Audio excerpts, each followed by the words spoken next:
မင်္ဂလာပါစားကြပါအောင်လို့ဆရာတမန်နောက်စားတော့မယ်ကျုံးပြီလို့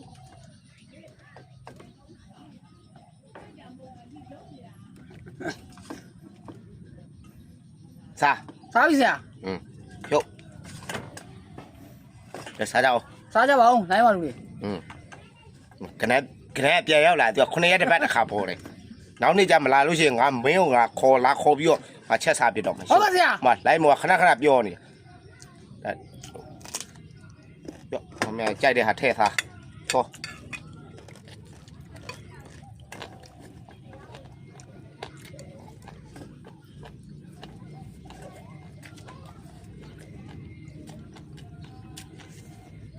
ဲ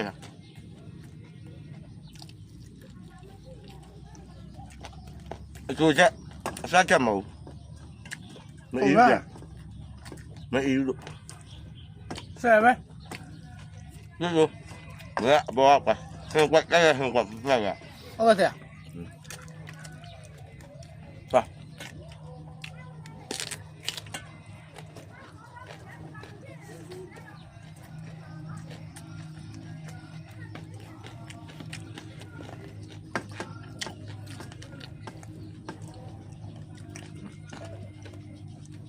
哇！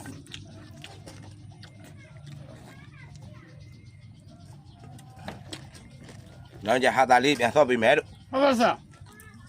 ကိုပြောရမှာလေ။အဲ့ဒီကျရင်ခါသားပဲစောက်ပါမယ်လို့။下大比如的，ခါသား不လို့ပြန်扫被买了。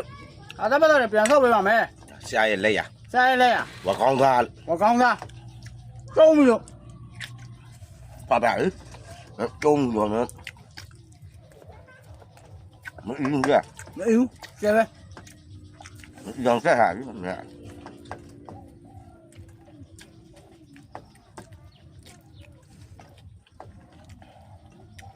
比嘞妙，我讲到妙，有到。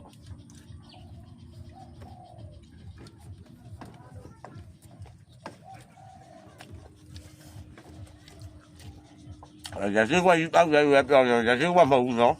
要不然，打一块然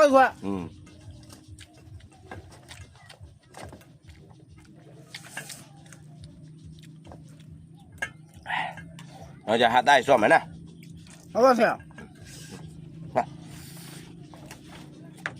哼哼哼ဆရာဆရာမ